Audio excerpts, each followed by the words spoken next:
Ekintu ekisinga okwonoona abantu abajja ku Bulaaya eno esooka newo omuntu kye bayita comfortability.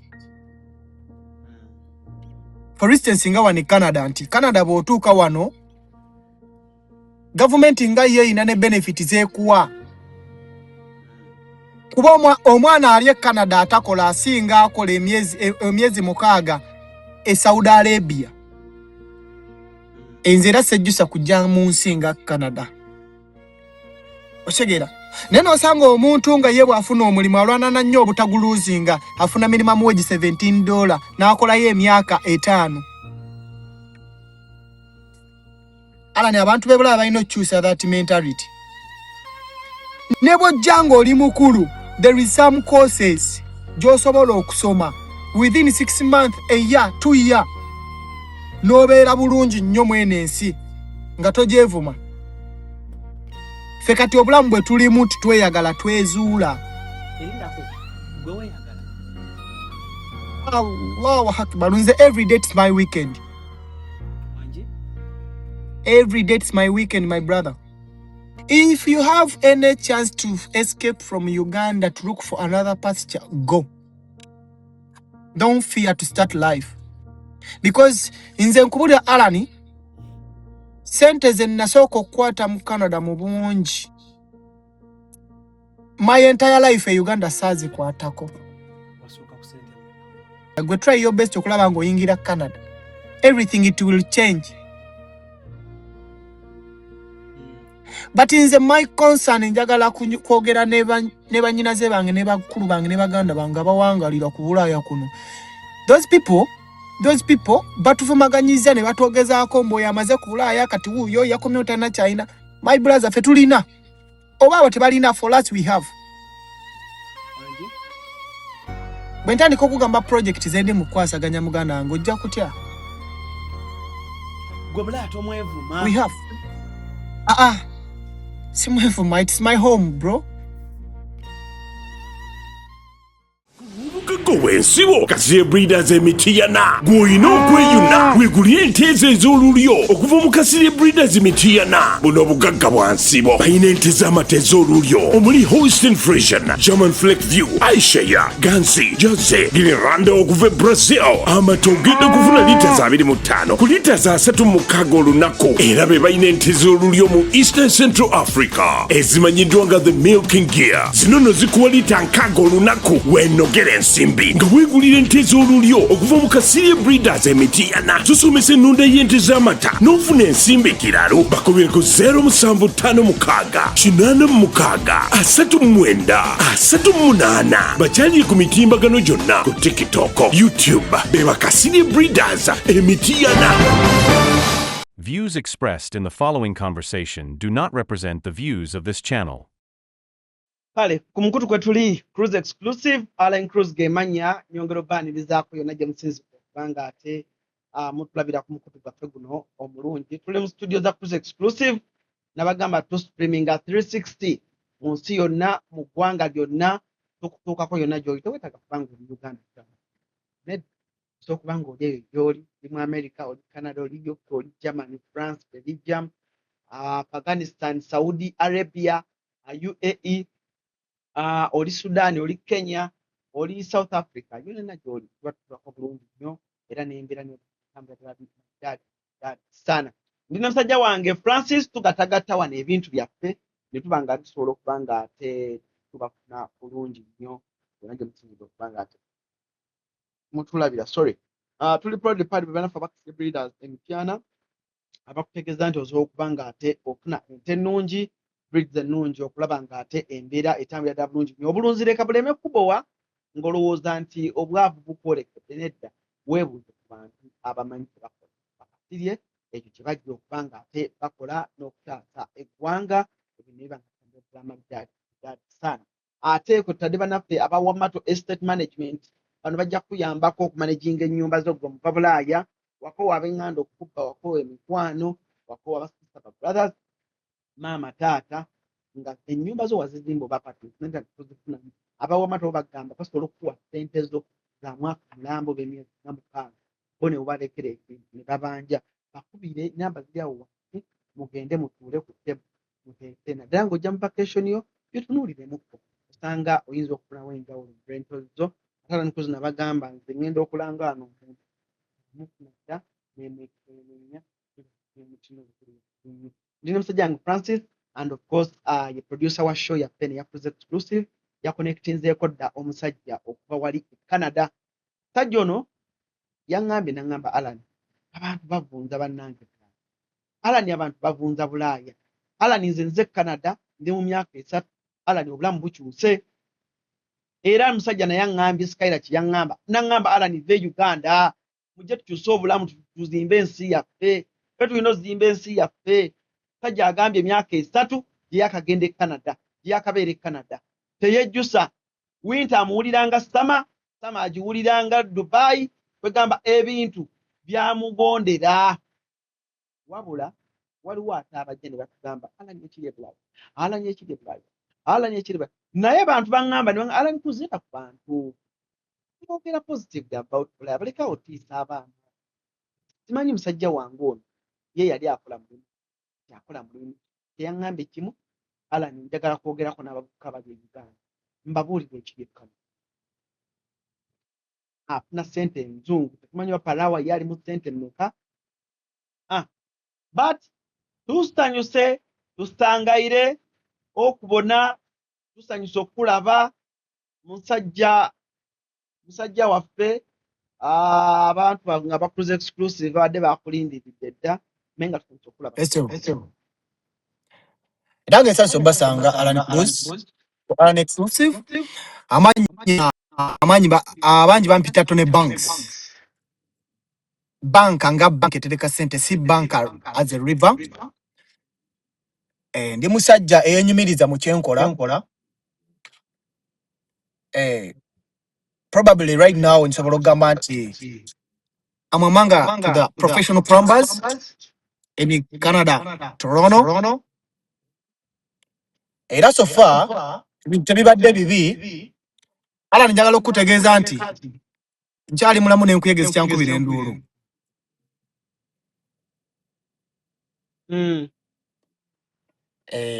Oli bulungi asina agamba muganda wange nze ebintu bitambula nga bino bibala taata. mugambye amanya gwani Amanya Tone Banks nantawunyikamu kifa kya batule buwangwa buttente bondoga gwofa bompala n'ogwa ddalu. mugambye eki gega amanya oli mu kibuga ki e Canada? ndi mu kibuga omuzungu kyayita Toronto omuganda kyayita Toronto. W'osinzidde Siva mu kibuga ninga Kaloli. Canada omumazeemu bbanga ki? Canada mumazeemu ngenda kuweza emyaka 3 ejijjudde. Emyaka 3 ejijjudde. Wow. Tambuzaako mitono naye era otambuza. Entambuza. Naye ebintu byenkoze.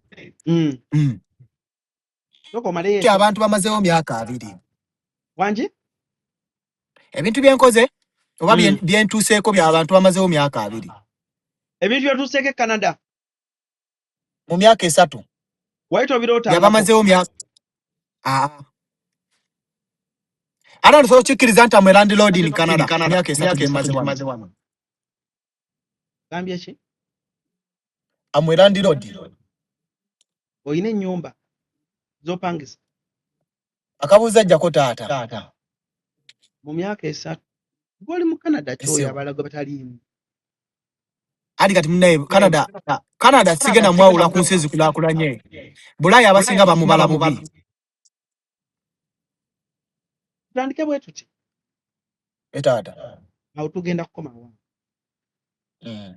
Soko tuwe ku lugendo lwo. Abantu batugamba Bulaaya ayina ssente sigala e Kampala. Bw'oba ofuna miliyoni 5 sigala e Kampala. Bw'oba ogira bw'oti tunda ebintu byo jangu e Canada jangu mu US kola bw'oti. Soko otubuuli gwe wali oyiba wawano e Kampala okutuuka okusalawo okutandika nga sinakugamba mulimo gwe nali nkola.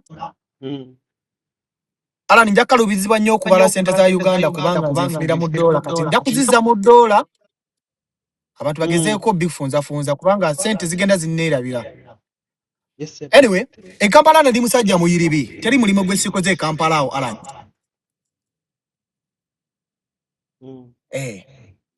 Kampala natunda ko kuche omanyike sigiri ziraita chako stoves. Yes sewe sigiri zinezebuba ezobuba chezasoka webale taata. Gwe mulimo gonna soko kuyiriba mu Kampala wakati. Ogomaka gwali gwa 2016 Kampala ne Uganda enzira mu kyalo. Omanya mulimo gonna ddamu okukola nga ngenze mu kyalo. Nedda. Mukama wange netandika suubula sukulapu. Era ku kyalo banneeko okukolako ekintu kimu nti abaana babbanga amaseppikiga ne bafumbiramu ewaabwe emmere Uganda eteranga gule. Ate nga ngagula. Nali ndi awo. Ne ngamba kanzire e Kampala. Eno ssayi tekyasobola fiitinga mu kyalo. Ala niye nkwate ekkubo n'enzira e Kampala. Nenjiriba ekisooka kya byonna kye neebaza ku mukadde Anzala yatukuza nga tuli bantu ba mazima nnyo. Seetoola. Natandika okuliyetingawo emikwano nenge emikwano gye nkuliyetingawo saagala kubeera mu mikwano gye bwe twenkanankana sina kindi bwe ntunulamu nga ndaba nga mbasinga. Njagala nnyo okubeera n'abasajja nga CRUZ nga nsinga mbeereko ne kye mwegombako nga nange mbeerawo nga ngamba wanudde njagala mbeereko nga Alani. Saakomaawo ne nkwatagana n'abagagga abamu ne ntandika okuyingira. Nasooka kukolako mu Owino. Era Owino eyo bw'oba ogimanyi nga tennakyankalana nnyo abantu abatunda ngaawe engoye ku makubo zino engoye bbiri. Era Alani nja kukusesaamu ko nzijukira bulungi nnyo. Natunda engoye boosi wange nanjagala nnyo. Ndowooza bw'oyitako mu kibuga Kampala awo otera obbawulira abaana batera okukwata obucupa biseera bya Christmas awo nga binaatera otuuka. Era njagala nkozese kano ka saawundi. Nze nabeeranga liida w'abantu abayimba engoye. Era mugana we saagala oseke nga nkusese kuba kye mmanyi oyinza n'okuseka. Kuba n'eddoboozi mwe nalijja nakwatanga obucupa nga bubiri nga ngamba keberengoye bekyera. Wekeberengoye bekyera. Ndowooza abantu abo babeera awo era obamanyi. Soko ogende mu maaso, soko oyimbe engoye. Ali engoye ezo twaziyimbanga nga nze liidanga era tukwata obucupa bubiri mu biseera bya September awo November October ne December nga nze liidanga keberengoye bekyera. Wekeberengoye bekyera. Bere. Webale nnyo. Omugagga oyo namukolera ssente zaali nnyingi n'ayingira engoye empya teyandeka. Ne ntandika okuyiriba awo ne njiriba naye ne tukolawo COVID we yajjira Alani. Ne tukola COVID naggwamu, COVID n'agenda ng'akendeera naye boosi n'atandika okuba nga ndaba akyuse. Ne ngamba omugezi alina kukozesa bwongo. Wano ndaba owa boosi wange sikyajjawo Alani. Nentetenkanya ng'omugezi bw'aba ne nga kati wano nnyina ovaawo naye ate siina kgenda mu nsi ze kulaba kaaba. Okiwulira muganda wange. Ne nkozesa obwongo obungi nze ngamba sigenda kgenda Dubai, sigenda kgenda Saudi Arabia. Nina kgenda mu nsi ezimalayo. Luba nentetenkanya nga bwe natetenkanya nali ndi awo mu mwaka gwa 2023 nga njolekera ennyonyi. Bwe nakunyumiza olugendo lw'ennyonyi awo muganda wange nasula ku kisaawe Entebbe. Nasula ku kisaawe Entebbe anko. Naye akadde ako sirikeerabira kuba nali nsimbula ssaawa 12 ez'okumakya natuukawo 3 ez'ekiro. Nga kyenyo. Si kubanga ennyonyi endeka. Ankuzeeyo emabega katono. Ye taata. Ekirooto ky'okgenda e Canada n'okufuna visa y'e Canada. Omuvubuka abadde ayimba engoye ani yakuyambako kivaawa? Kati ekirowoozo ekyo nze nabeeranga ne bakyali bange nga ye mukwano gwange omu bamuyitanga Gonzaga nga ye agamba nze njagala kgenda mu America nze ne mugamba nze nnyina okgenda e Canada. Kuva dda nga nkyogerako by the way. Okitegera? Era nakozesa obwongo bwali bungi nnyo okuba nga ntuuka e Canada. bwe nakozesa okusaba omanyize bwe nsaba bajjajja saba Katonda. Nagamba abalongo beoka ne bagamba abalongo mwe mulongoosa munongooseze waganye empiseewo ebyange. Nalindi awo ne alongoose ekkubo ne lyeruka. Yoba nga ndi Canada. Era nze mpulira nnyo ennaku oli nga ayogera ku Bulaaya bubi. Bulaaya bamubala bubi. Every opportunity kati kiringa bona agamba omuntu owe Masaka agamba anti Masaka esinga Kampala. Alani waliyo sente yeggwanga etuukire Masaka. Zitukira Kampala sibe kiri? Yes, tebo. Kuba simanyi no baba dafa aki. Tofa tugende maso. Teri sente ya kibuga etuukira Masaka. Inatukira Kampala kwa wali Bank of Uganda. Ate Uganda omanyi lwaki zino ensi baziyita first world country nga Uganda eri mu third world country. Nedda. Teri kintu kikolebwayo most especially nga be technology nga kiyinza sookebwa kukolebwa Uganda. Though material ayinza okuba ava Uganda for instance nga gold naye tebisookera eno. Kati nze tosobola kuŋŋamba nti Uganda esinga ki Bulaaya. Nze nyiga nnyo nga ndabye omuntu agamba nti Bulaaya yantama. Bulaaya bamubala bubi Alan. Right now I'm a student at Hamba College.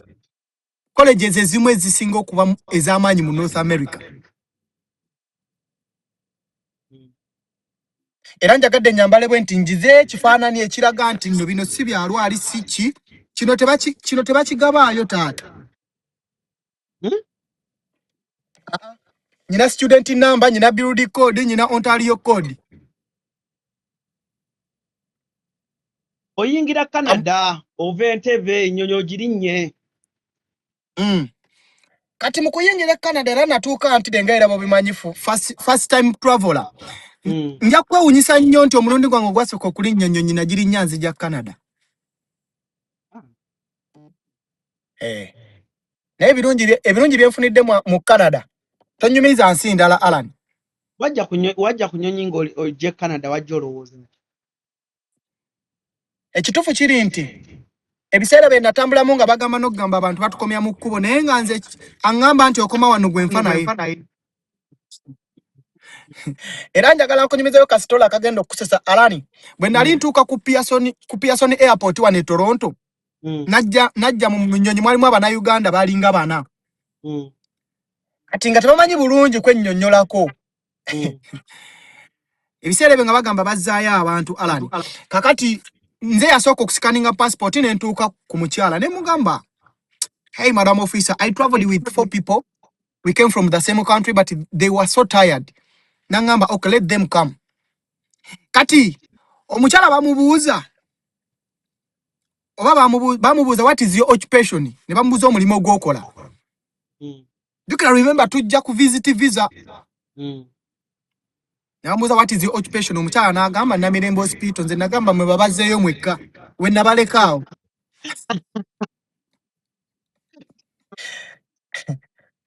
What is the occupation? Omukyala n'addamu Namirembe Hospital. Namugamba bugambe era we nabaleka. Gwe wamugamba otya? Ani kati nze bena tiyabimbuuza kubanze bwe yambuuza ekibuuzo kimu n'aŋŋamba. What is your purpose of travel? Ne mugamba everything it is on my document there. You can check everything is there. Ne mugondeza obulamu. Ogamba otya omusajja wa immigration? Nze namugamba I have a right because nali nzize already nsomya tomanyi nti ennaku zino artificial intelligence yajja. Nali nzize nsomya amateeka aganfuga nga traveler. Ne mugamba bugambi you can check my passport. I'm legal to be here. Kabuli.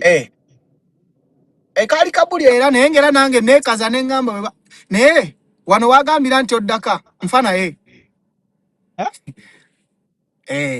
Nekyamukisa mulungi nze naliko empewozeeka. Yalina mukyala yali na mwana muto teyankaluubiriza nnyo. Bali nasooka abazza mu kaguli nze ne neeyongerayo ne nga amunansanga babazzaayo. baba zabbali ne mbagamba munatwabira abe Kampala naye nze sidda Kampala. Wasibula abantu wagamba ku bantu ng'ogenda. Ate ngamba ani taata olaba ne maama nzaala teyamanya. Olwo Olwo nali maze okufuna signal nti munanga agenda mu nsinga zino ez'ekitangaala toyogera. kasita wamala okuyitawo obwongo bwali bukugamba ki? Obwongo nendyoka nzija nfaafagana n'empewo Alani kuba natuuka budde bwali bwa mpewo. Tuukira mu winta taata. Enkubi akasuuti yali November nga kuba kati nze nga mmanyi ndi smart. Ndeta amalala ge Kampala gali ag'oku Hamu shopping ground ze Nakivubo. Empewo yankuba 1 2 enziza munda. Ekiki? Ne bangamba olina okuba ne kawuba akakutwala w'ogenda. Naye nga ne bwe ngenda olowooza nnyinawo. Toyina wa Luganda n'omwe Canada. Nga simulina muganda wange. Naye ojja kunyambudde balizi mwami bamuyita Pastor Eddie Jumba yambye nnyo Abannayuganda wano bambi. Bwe bambuulira kya Pastor Eddie Jumba ne bampa address ne nteekamu Uber. Kati ate obuzibu ne bujjira ku Uber. Abani ngendo teekamu Uber. Ate sira yennona. Naye nga ate kati bano bali mu lukolo akunziza Kampala ne bali babazzaayo. Alani nze ne ngamba nze yemmoloka sigiyingira bulijjo waffe tuzirabanga za bbeyi nze sigiyingira. Sajja n'agamba Uber driver ne mugamba genda ssebo. I'm not entering this car nze nga mmanyi officer mwe bali omwo. Nziremu ka story. Nziramu ka story. Network badde. Nziramu ka story. Kali katya? Olaba nagenda ne nfuluma airport ng'empewo nnyingi ne bandagirira address eya Pastor Eddie Jumba. Ne downloadinga Uber ne nteekamu Uber. Kati no yali Tesla. Emoloka yakuno yali Tesla. Yali Tesla yali ya bulaka nenga zine mmoloka bulijjo ze twegomba ze tuwulira mbirooto. Nga yennonye yegenda okunvuga okuntwala kwena address.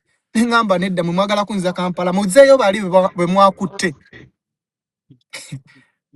Omusajja nandegaya nangamba Alani nangamba amwe Uber driver. Okisegeera Yali muddugavu. Yali musajja ndowooza bana aba Pakistan abo we batyo. Esooka ŋŋaana nandaga address we ŋŋenda ne natwala eddakiika zaalinga 45 nga njiganya ogituula mu muganda wange. Nga mmanyi b'ofiisi omwo mwebali kati engeri gye bakutte bali bandoopye. Nekyamukisa mulungi omusajja n'anvuga n'antwala ku address. Ne bannyaniriza bulungi ne bali bambi bamala ne babata ne bajja luvannyuma ennyo. Ate haso ne zitandika muganda wange. Awo haso ne zitandika nozirajjukira imagine it was a winter time. Tugo wali oyagala kola ki mu Canada? Ekyokola tekyaliwo just as long as ndi Canada. Naye kwali badde kufa nali nfa as long as nfiiridde Canada. It was my dream nti naye kuba kufa nfiira wano sivaawo. Awinta kakuyisa katya? By the way era mwaka gwa 2024 nagenda koko ne muddwalo ne bampampingamu ebbugumo nga mawugwe gazikidde. Era Alani we njagala okugambira abaana abawangaalira e Bulaaya abo basimanyi nsindika Sente Uganda. Kituufu okusindika Sente Uganda naye babeere beegendereza. Alani ne bwe nfiira waneene waka bali emmere. Naye Alani buli lunaku buli omu n'akutunuzaamu sente. Naye ne lw'otabawadde balya. Embeera ya wano kati nze w'Oluganda gwe nnyina eringa ssimu na nnyumba yange na mmotoka. Ojjako sometime ku weekend nengenako mu community nensanga Bannayuganda bannange. Okitegera wenyize okugamba nti nfunyemu ka happiness. Naye n'osanga omwana ng'ali hided mu nnyumba akyafuna minimum wage naye ate akulaga nga wabufuna abusindika Uganda. Nze dokita yankolako kubamu abampampinga eddagala ero Alani yali musajja munaggana. Yangamba olaba. You can send money to your country. Neno nazo nota zeyagaliramu. Nebo okwata sente n'ogula wane emmotoka. Nga si bino ebyamabanja. Manyi Alani bino ebintu byanjawulo. Okukwata ogula emmoroka y'ebbanja n'eya cash omanyi zonna mmotoka. Alani kyemanyi I'm pretty sure nti Uganda omuntu avuga emmoroka y'omwaka 2015 wamanyi avuga mmoroka nti right? Yes, true. Naye wano mwaka 2015 avuga ya 2026. Which is not good. Cause nze nyina boss wange yanyingiza mu kino ekintu yangamba bobanga tonnaba kwetengera nga toli stand enough togenda nga bintu by'amabanja. Actually baby nfudde okubeera nga nyina achievement n'okweyagala ennyo ne golozi zange okubanga zitukirira Alan. That's why mbeera nagambye nti omuntu yevuma Bulaaya mwewuunya nnyo because Bulaaya erimu ebintu bingi azironga azo gisomye n'ogitegeera. Okugisoma mu ngeri ki Alan? Bulaaya eno yeetaaga n'otula n'ogamba nti omanyi abantu abamu tulina mentality nti twava e Uganda nange kennyini nyini nali nkina nti bwe nzija ne nkolawo emyaka egi nja kudda eka. Ne tukkirize tugaane bw'ova ku stage yo kubanga ofunye empapula otuuka ngeno gifuddeyo another next home okitegeera wano wakaawo. Alani nkugamba ebigabo bino nze sikyayinza kudda Uganda for vacation kumalayo omwaka. Never. This is my country. That's why I'm proud to be Canadian. You're a Canadian. I'm a Canadian and I'm so proud. Okitegeera. So kiki nkugamba nti Bulaaya abasinga omwevuma bakufuwamu empewo. Era nfuwamu empewo muganda wange naye nemala nenterera nengera nengula emmotoka naye okuva olwo si nekyo kizibu. Nze sometime mu winter ntera okuyita ku bantu bami n'omuntu jukira wano droppingako omuntu irigo okitegeera. Owambye ki? Wano okusanga omuntu ku kkubo ne wabanga nnyogoza atyo kumutwalako it's illegal cause waliwo human trafficking. Omuntu asobola okukusuuwinga nti ono abantu bazibu. Omuntu osobola omuyambako kiringa Alani bona abovuga emmotoka yo n'ogamba otwaleko omuntu ate omuntu n'agamba nsaba oyimirire engule ku ggonja. Who the fuck is that person? Nze emmotoka yange tebabikoleramu. Ate nkututteko ate ogamba yimirira ngule ku yogati mu mmotoka yange genda ogule eyo yimirire ogule. Alani mu bbaasi bayimirira. Okitegeera. So wano okutwalako omuntu wasooka na mulimu ki? Omulimu gwe nasooka okukola mu factory sijja kwewaayiriza. Era omulimu gwe nasooka okukola nasooka kufunanga minimum wage naye ne ŋŋamba nina okwezuula tera n'ekyukakyuka for now eri ku $17 and 75 cents per hour. Ndoza lafule bobokola 8 hours obeera mu 140 emitwalo nga 42 eja Uganda every day. Dola ye Canada eri 10. Sawa ene eri ku 2,600. Emitwalo 26. Emitwalo 26. So kakati emmoroka engeri gye nze mulimu gwe nasooka okukola nze nabanga musajja nga sisindika sente waka mba nazo era waneno bampita Mr. By the way nze njagala nkugambe nze omu ku bavubuka nga omutwalo gwa dola si kizibu gyendi. Alani era njagala nkugambe nze bampita Mr. omutwalo gwa dola si kizibu gyendi. Mulimu ebintu ebimu bye natuuka n'eŋŋamba nti kati ezo sente ate nga minimum nja singambye minimum size nnyina zokka naye ŋŋamba nti ezo zo zibeerawo. Cash oba kaadi cash oba banka zo zibeerawo.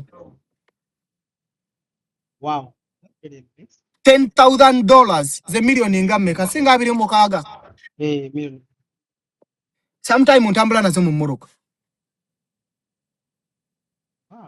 kibaite okwezuula Alan ntuuka ntya okubanga omutwalo gwa dola tegukyali kizibu kyange bwe nkola mu factory Alan malayo omwaka kyali emyezi nga 8 Alan nempulanga amagulu katandise okummenyeka muganda wange nga tuyimirira nnyo okoowa nnyo Mario sala kimitayimbwa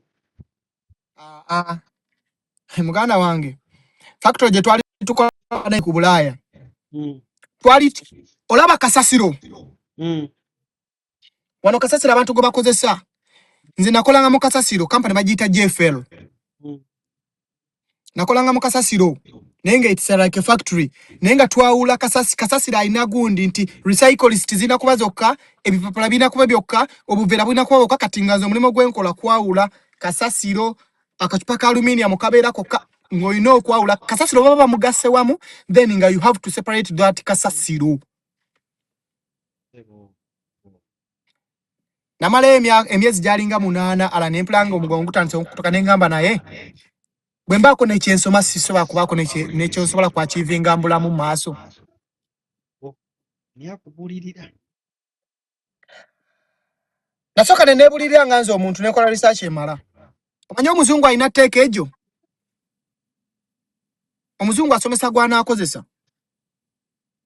ate ebitabo bye Bulaaya tebiriiko nti ono omuzungu oba muddugavu mwenna mufuna document nga yemu kitegeeza bizitowa kyekimu okyegera ate akantu akasinza kati for instance ngenda kwogera ku nsi nga Canada mwembeera tulina kye bayita Ontario School Diploma I think Uganda is senior 60 that diploma bw'ogisoma mwe muva credit sezigenda okutwala either ku college oba ku university nasinza okulemesa abana Uganda kokka no it's 1 year program Ontario School Diploma ke kalemeseza abantu okwachivinga obulamu bwabwe okukyuka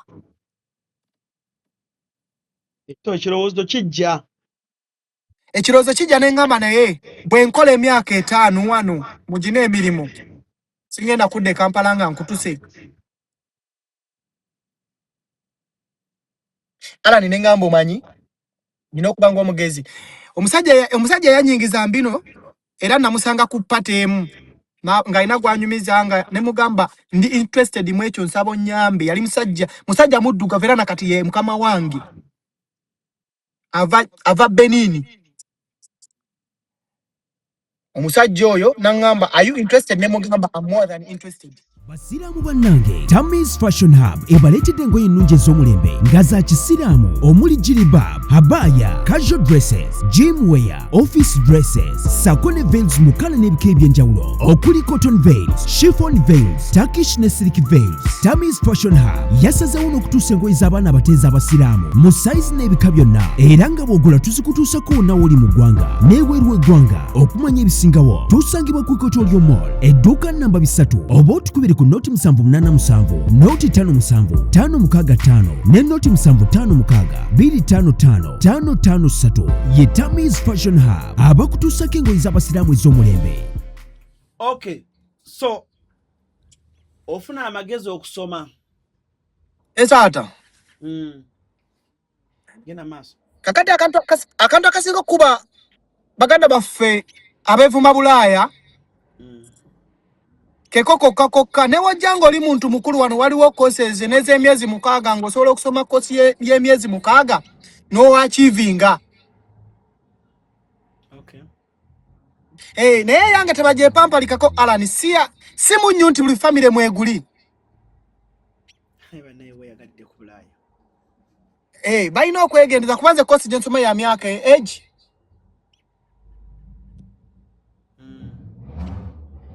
Kati oba ogenderedde nga mwannyinaze wange hasigenda mwogera kubajja kunyigira bwerere naye nga ekisinga okulemesa abantu kati nga mukulu wange nalako mukulu wange ojja kunsonyiwa omwogera erinnya mukulu wange Kapale nayogeranga ne mukulu wange awo nga tukyayogera ku ssimu awo Alan tukkirize ne bwabeera Mungu okkiririza mu Katonda kati bannange tukkirize nayo tugane katukize tugane mukama akola ebyamagero. Mukama asobola okukola ebyamagero nga okera ku macha n'otuulawo nga tokera n'obaako nekyoyiyo bonoonya omulimo. Dho kati gwe wasettinga yo foundation tikati osobola okuba nga okola ekintu kyawo nga kiyingiza. Eyo ani asset. Naye ekintu ekisinga okwonoona abantu abajja ku Bulaaya. Bulaaya eneewo esooka neewo omuntu kye bayita comfortability. For instance nga wano Canada nti Canada bw'otuuka wano government nga ye ina ne benefit zekuwa. Kuba omwana ali Canada atakola asinga akola emyezi 6 e Saudi Arabia. Kakuddire mugumu? Yes sir. Omwana ali Canada nga takola sente zasasulwa mu myezi 2 owe Saudi Arabia tasazikola mu myezi 6.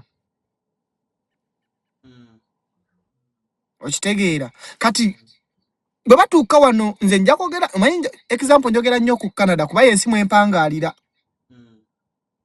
Abantu b'Ebulaaya batuuka alani mu Ebulaaya ng'ensi eno Canada ebawa comfortability eyo. Ne balowooza nti baatuuka ne bateezuula. Ate mu bulamu bw'ensi buno n'oba oyagala kuwangula oba gaggawala buli lwe weezuula the moment kati wano wenyina lemezaamu kyobala ne mukama waffe Kyagulanyi agamba abalemerako bakola ki? Ne toyinza kungamba nti oli mu comfort zone government ekusasulira ennyumba. Bw'oba tolina mmere ogenda ku food bank ne bakuwa.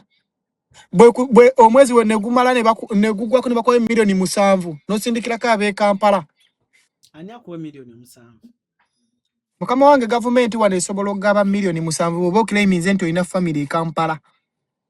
Nga ba dependent bo. That's why we always telling you and we always inspiring you to come to Bulaaya, most especially like in Singa, Canada.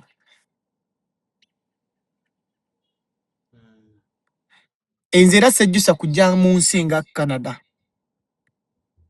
Ate obanze ne bwonyigira bwerere kubanze already ndi mu lubu lwaba professional.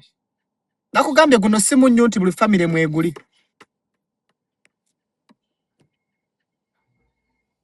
Okategedde taata. Kakati so abantu buli batuuka no ku Bulaaya ne babeera mu that comfort zone ne bateezuula. Omanyi kinyuma nnyo alani n'otuula wansi n'okosoba ng'onogamba nti in the next 5 years njagala kubeera ntya. Ne bw'oba oyagala kuba mugagga alani ekintu ky'oyagala okubeera olina kitandika kati.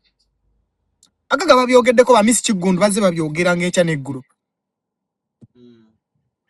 Yo IQ kyoteka mu bwongo obwo kyoyagala okuba kyoba kubanga wano Canada ekwa n'opportunity n'egamba nti ne bw'ojja wali tewasomako osobola okubeera because you can go back to school n'osoma n'ofuuka doctor. Oshegera nene osanga omuntu nga ye bw'afuna omulimu alwanana nnyo obutaguluzinga afuna minimum wage $17 n'akolayo emyaka 5. Alani abantu b'Ebulaaya balina okukyusa that mentality. Ne bw'ojja ng'oli mukulu there is some courses gy'osobola okusoma within 6 months, a year, 2 years n'obeera bulungi nnyo mweno ensi nga togyevuma. Ekisinza okubonyaabonya abantu b'eku Bulaaya that comfortability. Simanyi oba n'ensi endala zikikola naye nakiwulirako Germany ekikola ndoza US yatakikola Bungereza ekikola okufuula abantu comfort mu nsi mwe bali. Naye nga gye twenkana the moment bwe weezuula ffe kati obulamu bwe tulimu titweyagala twezuula. Erindako gwe weeyagala. Allahu Akbar. Nze every day it's my weekend. Wanji? Every day it's my weekend, my brother. Ogenda out. Every day nze beera weekend yange. Oyina omwana e Kampala? Mulina. Yeeyagala. N'obulamu bwalimu. Kati ate oli ye mulaba edduka. Sina na muntu gwe nnyinza mugeraageranyako.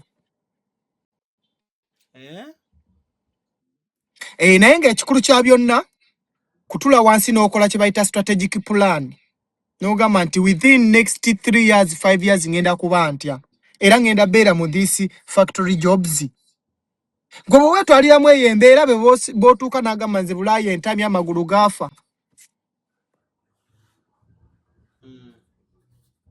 Ochekera, you cannot tell me n'ongamba nti waliwo abantu abamu ababeera ku Bulaaya. I even wonder most times nenebuuza ono omuntu bw'ati akola ddi. Nze waliwo abantu abamu Alani bendabanga since morning to evening mulaba ku live. Those people oba bakola mirimo ki? I really don't know. Eh? Era njagala kusooka kukola ku research. Mulimu abantu abali mu Canada muno nga bali that categories. Twagala kumanya ebintu bye bakola, balibanga bakola ebintu ebiriyirigo. Ochegeera. Akasana kanumbye kasooka enzigale otoka wane. Ekifaananyi kivaayo bulungi taata? Kivaayo bulungi. Aha, so ensonga eyo kati gwokola mulimu ki? taata mwe senior plumber. Oli senior. Kati soko Nga kutemeretemeremu. Soko kitemetemere then otubu oyako ne kyoyogera ne ba plumber abali e Kampala. Okay. Plumbing was sectors nyingi. Tulina kye bayita industrial plumbing, commercial plumbing, ina categories ne industrial plumbing. Commercial kwe kubanga okola bintu bya maka kati let's say ennyumba yo sink yafudde, toilet yafudde, kati sector eyo nze mwengwa. Water meter yo yakyankalanye, amazzi ekubba. You're right in mwendi right now. Ngamba kyengamba. Etata. Ogamba ki omwana nge ebyo byonna abimanyi nenga ali Uganda? Actually we Uganda njamuna kuwalirako kubanga Uganda ennaku zino we yatuuka tubadde tetukyagibalanga ensi yafuuka WhatsApp group. Ogambye ki? Ennaku zino Uganda we yatuuka tubadde tukyagibala nnyo ng'ensi yafuuka WhatsApp group ku lw'ensonga eziriyo. Nti nze nnina omwami ku kyalo kyaffe yaweerera abaana be bamuyita Muzeeyi Kafeero, omwana mutabani we bamuyita Segawa, ye chairman wa boda naye nga alina degree masters.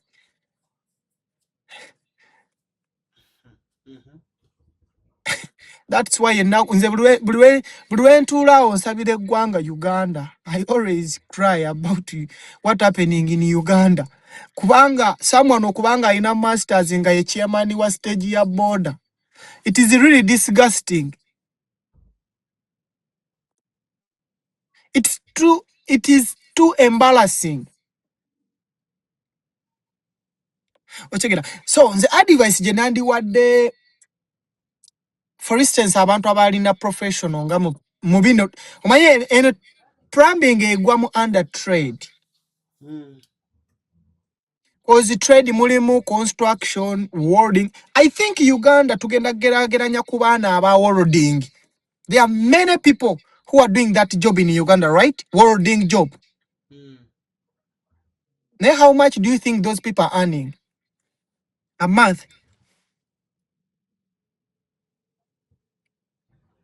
Approximately ojja kwesanga ng'omwana akola welding bamusasula emitwalo 25 ekinene asasulwa ennyo kwana. Naye Canada omwana akola welding afuna $45 per hour. Cause mu Uganda bwe nagamba plumbing kanjogera wamu trade plumbing Uganda tebamusoma nnyera abakola plumbing mu Uganda baba balanga ba professionals. Ne tubale ku bintu ebitandikirwako construction. Omwana omufundi omwana omupote Uganda asasula sente meka a day? Oba aliko kyebiri. Wagu mu kitundu. Can you imagine kyebiri omufundi ayinza okuba afuna ng'esatu. Naye golozo omwana akola no construction afuna sente meka per hour. I don't know oba kino ekintu kiri about the government oba abantu ba bulijjo be batannaba kwezuula bwezuuze. Anyway, advice gyesobola okuwanga abavubuka bannange da Uganda ni youth. Omanyi Uganda ekola ebitundu 66 ku ba youth nga nze bondaba. nsanvu mukaga rather abasigadde bakulu aba bato. So we are still energetic. If you have any chance to escape from Uganda to look for another pasture, go. Don't fear to start life. Because nze nkubulira Alani sente ze nasooka okukwata mu Canada mu bungi. My entire life e Uganda saazikwatako. Wasooka ku sente mmeka? Sente ze nasooka osasulwa mu bungi. This is a reality. Nasasulwa 1,350 eza dola. Eze Canada. Okiwulira? Eze Canada. Ze millions 10 nze nava Uganda nga sikwata ku millions 10. Nekate millions 10 ngenda nenzireka mu bbala. As I told you every day it's my weekend. Ngenda nenzireka mu bbala. Because life is too short. Yeah, nzirekayo mu bbala. I don't care because it is my money. Moreover, it is my sweat, it is my hustle. Nze sigenda kufayo Alan ondabye otyanga nzira, it is my money. Gwobo zirumirirwe ku lulwo, nze it's my money. Nze bwenjagaddo zisaasanya. After all, people are always dying.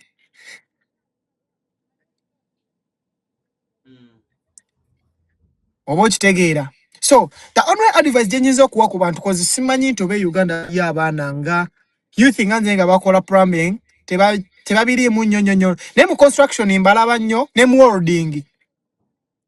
Kati gwe plumbing gw'oli mu masasula how much per hour? For now tuli mu range ya $37 per hour to $42. It depends on the company gy'okolera. Actually, it's jejimu ku mirimu egiri ku high demand. Ngojeko actually trade in nursing sectors, the health sector. So the only thing I can advise, sigana kwa advising abali Uganda yoka kubanga munango muntu ajjamu advising Uganda akugambe ntu Sente Canada. Ochegeera. Nza munanti an immigration office oba siri immigration consultant nti ngenda kubula applying visa simanyi. Nange nebe najifuna mu sigimanyi. Nagenda okwekanga nze already nga ndi Canada. Gwe try your best okulaba ngo oyingira Canada. Everything it will change. But in my concern njagala kwogera ne banyinaze bange ne bakulu bange ne baganda bange abawangalira ku Bulaaya kuno. Those people batuvumaganyiza ne batogezaako mbo yamaze ku Bulaaya kati wuyo yakomye otana China. My brother fetulina oba abo tebalina for us we have. Wanje Bwentandika okugamba project zende mu kwasaganya muganda wange ojja kutya. Gwe Bulaaya tomwevuma. We have. Simwevuma, it's my home, bro. Keka kazanyo bweka nyuma chuvula. Wajja akasente okuzimba amayumba. Wano. Wangambye oyina amayumba. Okay, ngenda kirambulula bwenti nfunka ati okubala ndodo manyize mamma wange yakula atusomesa nti obanga mugezigezi ng'akaana k'omusota. Ala nze nsobola okukwata liizi y'ennyumba namba nga yabisenge ebi ng'erina waggulu ne wansi. Ng'ennyumba bagipangisa $2,25 yonna. Ne ngamba buli kisenge nkipangisa $1,000. Nenfuna bano aba shared rooms. Kati bwe biba ebisenge 5 ku 1,000 ziba 10,000 ezi. Remember nze sasula 3,000 wa landlord. Kitegeeza another landlord in another landlord's house. Obanga kuddiremu. Yesebo. Nkategede. Okategede tata. That is the way how I became a landlord here. Nekozesa nnyo obwongo. Kati ezinyumba bwe zitobezaawo nga mmeka? Sirina nyingi. I have only one house. Otegeera. Because nze nina liizi y'ennyumba emu ya bisenge ebi. Nengenda nfuna bakigatto bange nti every room ngipangisa $1,000. Ate nze nga bagimpeera ku $3,000. Kitegeeza mwe mulina okunsasulira rent nfiseewo ne ka balance ka $1,000. dola olukumi kwesasula ku dola olukumi kwesasula insurance y'emmotoka ne bubiro obugwagwamu awo n'amafuta g'emmotoka genyu. Kati ate kuzirize bansasula bonsanga nga spendinga milioni 10 n'ogawa omwana ayonoona ssente. Kumbe ekibalo ekyo kye kitono. Oba nfuna bulungi taata. Yes, Naye ng'ekintu ekyo kinyuma nnyo okubanga tulowooze nnyo alani n'emikwano gye tuba najjo. Omanyiza omugagga omu awo mu Kampala yaŋŋamba akagambo kamu nti obanga oyagala okugaggawala wewalanga nnyo emikwano bwe mwenkana sinakindi bw'otunulatunulanga mwenkana. Oba sinakindi bw'obalaba egyo emikwano ng'olabanga abasinga tolibako kiwakiivinga. Nedda moment bw'odiringira mu mikwano egikusinga gwe kennyini kijja kukulumiza ogambe naye mbutuufu olunaku lumu nange nsobola okubeerako nga Tony Banks. Kyekyakuweesa erinnya lya Tony Banks. Weebale nnyo taata. Nayogeranga naawe. Sente azirina. Owangale bukazi obusajja bugwa. Sente ozirina ozikoze Canada tewejjusa. Nze nyina ne wentuuka abamu ne ba nedda mbadde just mbadde ninye ku matiriyo wange. Bino si byalwali bino just mbadde nva mu lecture awo. Ekifaananyi nkikuweereza muganda wange just mbadde ntunula ku matiriyo wange. Lwakuba ebbugu mu ngeri gye liri eringi simanyi oba essay itamu ne mbadde gyalateekako wano. Oshegede muganda wange. Naye nga inspiration gye nnyinza okuwa abaana bawangalira e Uganda ng'olina ekirooto ky'okwakivinga okujjanga mu zino ensi. Try your luck. Kitegeera. Kola okunoonyereza okumala. Ate kati ebintu byagonda Alani nti kati gwe Alani otambuddeko. Omanye ekintu oba oyagala kumenya nti visa y'e Canada bagifuna batya. Omanyi bw'oyinza okikola. Ne bw'ogenda ogenze ku Google. Ne Canada yennyini ng'ensi erina website yaayo. Bagiyita RICC. Otegeera. Bateekako ebintu byonna requirements zonna. Try your luck. Never fail to try, my brother. Otegeera. Nze juzi nabadde njogerako ne mukwano gwange omu n'aŋŋamba agenda kusoma busawo naye abutidde ne mugamba n'obugagga babutya teri kintu ky'ogenda kufuna ku kawewe butandika. Tena twasooka kutya Alani. Taata nkugambye ne bw'okeberaawo emirimu egisinga osasulwa e Canada plumbing tasukka namba 3. Wanji. My brother, I'm gonna be a billionaire, my bro. Yeah. Nze nkugambye level y'okukaaba obusene mbwate nze sikyalina sente zinywa mafuta sirina sente zisasula insurance. Gambye omutwalo si kizibu gyendi. $10,000 is not a problem to me. Gubeerawo awo nga ngulabako. Ekyo nakiteekawo nga constantly. Ekigamba nti ogwo omutwalo gumbeeramu. Omuntu ayinza okugamba n'agamba ne musajja wo Alani ali excited about Canada. Naye atuuke yalaba omanyi kintu weetuukira olabe n'abali wano babuuze nze abasinga bamanyi Alani bino si byakwesibira. Banks bamumanyi. That big money spender.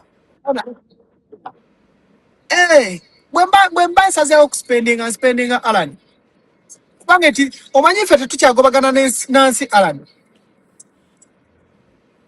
Alani nze kyendiddeko kyekyange nze sonzikola zonna ng'ebazisasudde ewiiki n'enzirya because it's my money. Tonkubira budget ku sente zange. Never. Kabeere maama tampa magezi ku sente gye nkoleredde because it is my sweat. Otegeera. So nze bino byonna ngezaako byogera bayinza obiyita okweraga naye ngezaako kuinspiringa abantu abo abalemeddemu looka eyo. If a Nigerian person can make it, why cannot a Ugandan person can't make it? Otegedde. Buli wogenda mu university n'ogenda mu college osanga Abanaggana teri muna Uganda. Where are they? Ate bw'ogenda mu community nga they are many. Chikunyiza. Ekyo kinyiiza, teri kirala kisinga okunyiiza nga bw'otambula. Onoonya ne wooli akamere k'omunagala ne kabula naye n'ogenda mu z'aba Nigeria. Abannayuganda bo bakola bizinesi ki? Balina kubeera ba employees. Abannayuganda bwe bali e Canada abatunda emmere y'Abannayuganda. Enfumbe Yes, sebo. tebaliiwo. Olina b'omanyi nga si ya mikolo. Ngende mbawagire kati buno obudde. Naye Toronto awo abaana we bali. Gw'olina gw'omanyi ng'afumba mmere nfumbe ngende muwagire essaawa eno newabeera East Toronto nja kuvuga ngendeyo. Ng'oggyako bano abaleeta embisi ffe tetufumba. Ate nkole sente zimmenya ate ngende ngwate ngulamu. Oli Toronto Mukama wange ndi mu Toronto ndi North York dadi. North York waliyo baani ayo ye wali musajja wange Ibra. Yibulake Mukasa ali North York. Ne Kakalaamu yennyini ali North York. Okay. Lekayo Wisdom ali North York. Omunda Era abasajja bayinza okukakasa. Abo abasajja be bayinza okukakasa who is Tony Banks. Bro ndi kasajja katono naye amagezi manene. Magezi mangi. Kati Olina Kampala okuba mugezi otya? Kati nga bwe nakunyonjodde nti Kampala it's not my home anymore. Hey. I always focus in my country here. This is my country, bro. Nenga ne Kampala ali ebitambula bino. E Kampala togenda gula ttaka, togenda zimba, togenda kukola kyo kya concentrating nga Canada. Ayo twabikola dda nga twakajja buno obuseera esasooka okukola. Twabikola dda. Kale kankubuuze Alan bwe mba nga nfuna by then nafunanga dola wakati 2,200 ku 3,200 ze milioni 10 per month. Nterekera emyezi emeka okubanga mmaze okugula poloti e Kampala. Myezi 5 gikumala. Kati kyogamba mu myaka 3 sifisanga mu myezi 5 gye nfunza ne saving ezigula ka poloti e Kampala. Munnange byangu byakukola. Bw'obibala bulungi. Okitegedde muganda wange. Nkitegera bulungi sebo. So abantu baleme kuvumbaganya Bulaaya, musimanyi Bulaaya terina kiri. Mu Bulaaya ffe tugyenyumiriza era tugifunyemu. Bulaaya ogyenyumirizaamu ogifunyemu bwe mutwe. Nze I hate people abakera ne bagamba nze Bulaaya yantama. Ne bagamba tewegomba nga genda Bulaaya. Ayi Bulaaza kintu oba kibaze bubi. Omupiira oba ozanye gwa Mourinho oba tozanye gwa Guardiola.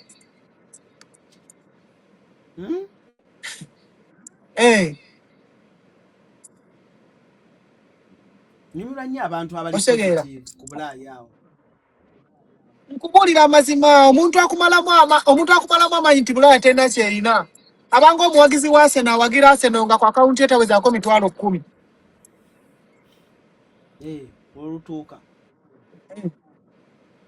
Kati ate owagira otya ttiimu engagganga gwe tolina. Obanga ndi banks akasente okeewulira bannange. Omwana we nakivubo kubamu bannange. Obanga endiga ewaayo ekiweebwayo ng'ate esula njala. Ovuga motoka ki awo mpozi?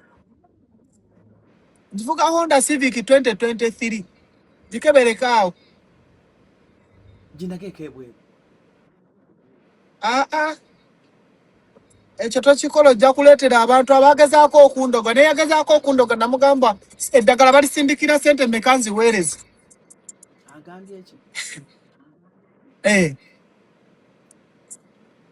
Alan temutyanga bantu kuboogerako.